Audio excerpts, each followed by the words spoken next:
kengayuvchan sohalarda eng zo'rlar katta daromad qilishadi. Bolalarimiz bu sohani tanlaydigan bo'lsa, o'sha 0.5% ga ilinib qolishsa, haqiqatdan ham rostdan ham zo'r daromad qilishligi mumkin. Eng zo'r sartarosh, eng zo'r duradgor, eng zo'r avtomexanik, eng zo'r shifokor, eng zo'r jarroh, eng zo'r yurist, bular hammasi kengaymas ishlar.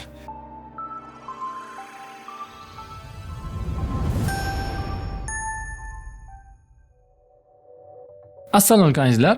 Bugun sizlar bilan bolalarimiz futbolchi, shaxmatchi, gamer, bloger yoki shunga o'xshash boshqa kasblarni yo'lidan ketaman deganda, ularga qanaqa reaksiya qilishimiz kerak, qanaqa javob berishimiz kerak, qo'llashimiz, xalaqit berishimiz, boshqa fanga yo'naltirishimiz yoki indamasligimiz kerakligi haqida gaplashamiz va o'tgan galgi videoni ham eslatib o'tmoqchiman. O'tgan safar biz bolalarni jiddiy olish haqida gaplashdik va bizni sharqona modelimizda, ya'ni Osiyoda va Sharqda qanaqa usulda bolalarni jiddiy olishimiz va bu bolalarga nima foyda olib kelishi haqida gaplashdik. Endi bugungi videoni mavzusini tushuntiraman. Bu mavzuga g'oya treningimizdan boshlandi. Biz xabaringlar bo'lsa, yaqinda kitob festivali o'tkazdik va kitob festivalimizda bolalarni telefondan cheklash kerakmi? Cheklasa qanaqa cheklash kerak? Necha yoshda qanaqa qilish kerak nomli seminar o'tkazdik. Uni videosi chiqib olgan. Mana shu link orqali u videoni ham ko'rishingiz mumkin. O'shandan keyin bitta savol bilan kelishdi menga. Bitta aka keldi, ukasi borasida. Ukam futbolchi bo'lmoqchi va u futbolni yaxshi o'ynaydi, juda ham zo'r, lekin boshqa hech narsaga qiziqmaydi. Men xursand ham bo'laman, lekin xavotir ham olaman. Shu nima qilaylik degan savolni berdi. Men ularga javob berdim va javobimni hozir videoning ichiga ham qo'shib ketaman. Lekin buni o'ylab qoldim. Chunki bundan oldin bitta onamiz 2-sinf o'quvchilarini olib keldilar-da, o'zlari dilemmada, chorrahada turganlarini aytdilar. Azbek dedilar, bolam 2-sinf shaxmat bo'yicha juda ham kuchli. Biz buni orqasidan 10-15 ta davlatga borib keldik, bepulga chempionatlarga chiqadi, bizni ham chaqirishadi, biz ham birga borib kelamiz. Lekin bolam shaxmatda chempion bo'lishi uchun hozir hamma narsadan ketishga to'g'ri kelyapti. Ya'ni u fanlarni yaxshi o'qiy olmayapti va shaxmat bilan shug'ullanishga hamma vaqtini, bo'sh vaqtini ajratgan, sportga ham vaqt qolmayapti yoki hattoki boshqa mashg'ulotlar, tillarni ham o'rganishga hech narsa e'tiboriga vaqtimiz yo'q. Chunki agar bu hozir mashq qilmasa, chempionatlarga chiqa olmaydi dedilar. Undan oldin bir necha futbolist o'quvchilarimiz bor edi, hattoki bitta 9-sinfgacha o'qigan o'quvchimiz bizni maktabimizdan ketdi. Nimaga? Futbol maktabiga o'tib ketdi. Chunki bizning stadionimiz kichkina ekan va biz uni futbolist bo'lishiga yordam bermayotgan ekanmiz. Shunaqa deb aytdi o'zi va otasi. Va men o'zim bir necha o'quvchilarni futbolchi bo'lishdan to'xtab tur, mana bu yo'llardan ketganing yaxshi deb qaytarganim esimda. Endi savol tug'iladi, nima deb qaytarasiz bu bolalarga? Futbolni yaxshi ko'rib turgan bo'lsa yoki blogerlikni yaxshi ko'rib turgan bo'lsa yoki gamerlikni yaxshi ko'rib turgan bo'lsa deyishingiz mumkin. Ha, gamerlik borasida ham esimga tushib qoldi. Ikkita o'quvchimiz bor edi bizani. Ular gamerlik orqasidan adashmasam bitta mashina oladigan darajada pul topishgan edi. Bittalari bo'lsa, uy oladigan darajada pul topishgan edi. Lekin shunda ham bu yo'lni tashlashdi. Biz aytganimiz uchun emas, maktabdagi fanlarga qiziqib ketib qolishdi. Endi bizda savol tug'iladi. Mana shunaqangi sohalar bor, bolalarga juda ham yoqimli ko'rinadi. Futbolchi, shaxmatchi, blogerlik, gamerlik yoki yozuvchilik, qo'shiqchilik, aktyorlik, bu yo'nalishlarning o'xshash tomoni bor. Bu yo'nalishlardagi ketgan odam birdaniga yosh bo'lib turib ham ko'p pul topishi mumkin. Hammamiz mana bu videoga ko'zimiz tushgan bo'lsa kerak. 18 yoshli bola onasiga Gelik sovg'a qildi. Gelik vagon $250,000 mashina sovg'a qildi. Bizda 18 yoshli bolalar universitetga kirsa xursand bo'lamiz. Yoki men bu eng katta natija demayman, chunki 14 yoshli pokistonlik o gamer yigit bor, u onasiga uy sovg'a qilgan va 14 yoshida yana 15 yoshida butun oilasini Amerikaga ko'chirib olib kelgan. Ya'ni gamerlik bormi, aktyorlik bormi, eslang, uyda yolg'iz aktyorini, bosh rol ijrochisini, yoshligini yo'q o'zida 10-12 yoshda millioner bo'lib bo'lgandi. Yoki qo'shiqchilik, blogerlik, shaxmat, futbol hammasida yosh bo'lib turib yulduz bo'lib ketsa bo'ladi. Hattoki 20 yoshga to'lmasdan katta pul topsa bo'ladi. Shuning uchun bu sohalarda o'xshash. Bu sohalarda bunaqa pul topish mumkinligiga sabab bular kengayuvchan sohalar. Ya'ni biz eng zo'ri bo'ladigan bo'lsak, butun xalqni, butun millatni, hattoki Justin Bieber bo'ladigan bo'lsak, 14 yoshda mashhur bo'lib ketgan millioner bo'lgan qo'shiqchi, butun dunyoni e'tibori bizga qaratiladi.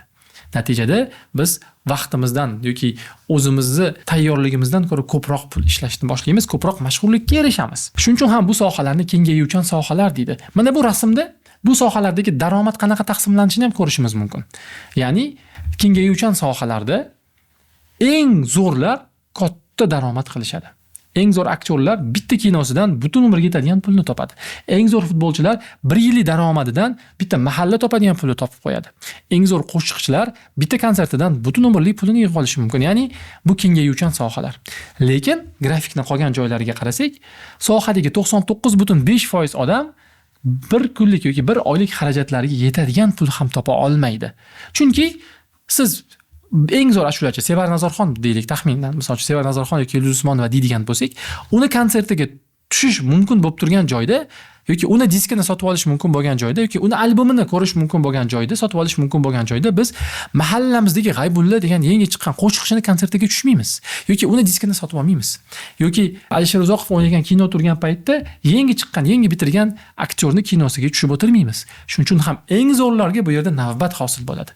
Va 99.5% daromadni 1% odam, 0.5% daromadni 99.5% odam oladi. Bu kengayuvchan sohalar. Mana bu sohalarga sanagan yo'nalishlarimiz kiradi va bolalarimiz bu sohani tanlaydigan bo'lsa, o'sha 0.5% ga ilinib qolishsa, haqiqatdan ham rostdan ham zo'r daromad qilishligi mumkin. Bizni maktabimizdagi ikkita gamer o'quvchimizda aynan shunaqa bo'lgan. Ular 7-sinfligida uyni 100 ming, 150 ming dollar haqida gaplashyapmiz, pulini ishlab topishgan. Va futbolchi bolalarimiz ham balki shuni o'ylayotgan bo'lsa kerak. Shaxmatga ketayotgan bolalarimiz ham Nodirbekni qarab, mana shunaqa zo'r bo'lib ketaman, uylar sovg'a qilishadi deb o'ylayotgan bo'lishi mumkin. Futbolga ketayotgan bolalarimiz Husanovni o'ylashi mumkin. Va men ularni fikrini xato, yo'lini xato demayman. Yo, sen eplolmaysan demayman. Chunki biz bolalarni jiddiy olish haqida gaplashgandik bundan oldingi videoda.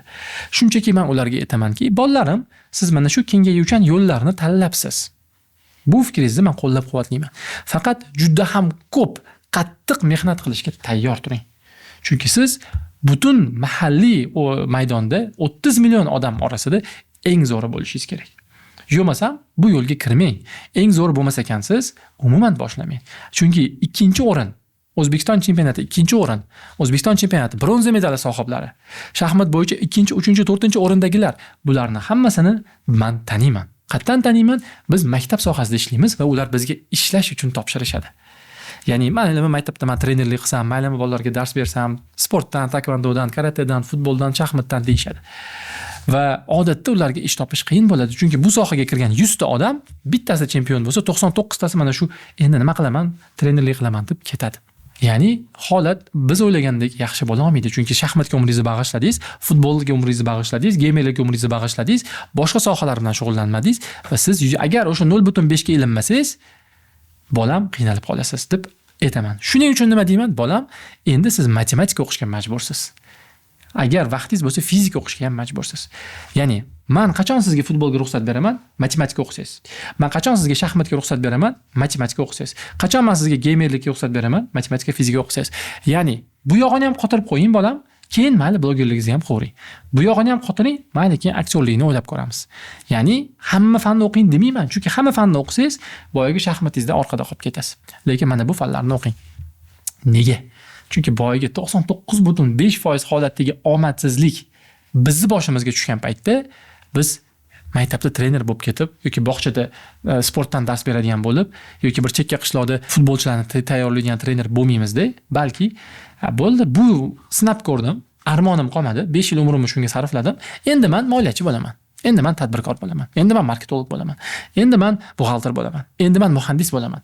deya olamiz. Chunki mana bu sanab o'tgan sohalarning hammasida matematikani zo'r o'qigan bo'lish kerak. Matematikani zo'r o'qisa, keyin qolganlari ham, ya'ni ilm olish, diqqat qilish, dars qilish xususiyati rivojlangani uchun, xotira borligi uchun qolgan fanlar ham yaxshi o'zlashtiriladi. Kuniga 2 soatgina bunga ajratamiz, lekin bizda tanlov, variantlilik, ingliz tilida optionality deydi, paydo bo'ladiki, bu yo'limiz o'xshamagan paytda biz mana bu oddiy kengaymas yo'ldagi karyerani tanlab ketaveramiz. Kengaymas karyeralar bular nima? Bular bitta g'olib qolganlarni yutuqlarini olib qo'ymaydigan sohalar. Bitta qo'shiqchi zo'r bo'lib ketsa, hamma uni konsertiga tushadi. Bitta gamer zo'r bo'lib ketsa, hamma o'yinini kuzatadi, boshqalarni hech kim kuzatmaydi. Lekin bitta oshpaz zo'r bo'lib ketsa, hamma unga ovqatini qildira olmaydi. Boshqa oshpazlarga ham ovqat qildirish kerak, chunki bitta oshpaz kuniga 3 marta ovqat qilsa, 1 yilda mingtagina joyda ovqat qila oladi xolos.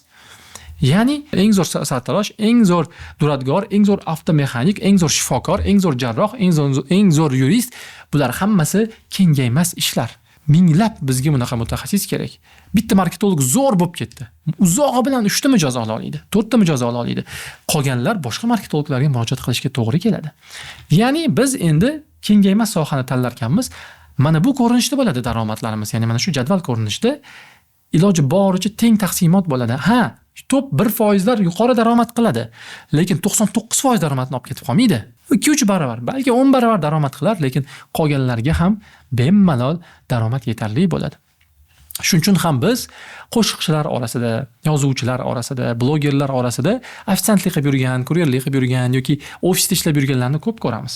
Chunki Telegramda O'zbekistonda 100 ming blog bor bo'lsa, bor endi shuni 1%gina daromad ko'radi. Ya'ni 1%dagina 1000 tadan ko'p odam bor. 1000tasi, 2000tasidadir balki. Ya'ni jiddiy blog deb qarashimiz mumkin shunchasiga. Qolganlar shunchaki yurg'izishyapti, lekin uni daromadga olib chiqisha olmayapti. Shuning uchun ham biz bolalarga kengaymas yo'llarni variantini, ya'ni tanlovini qilib qo'yishni maslahat beramiz.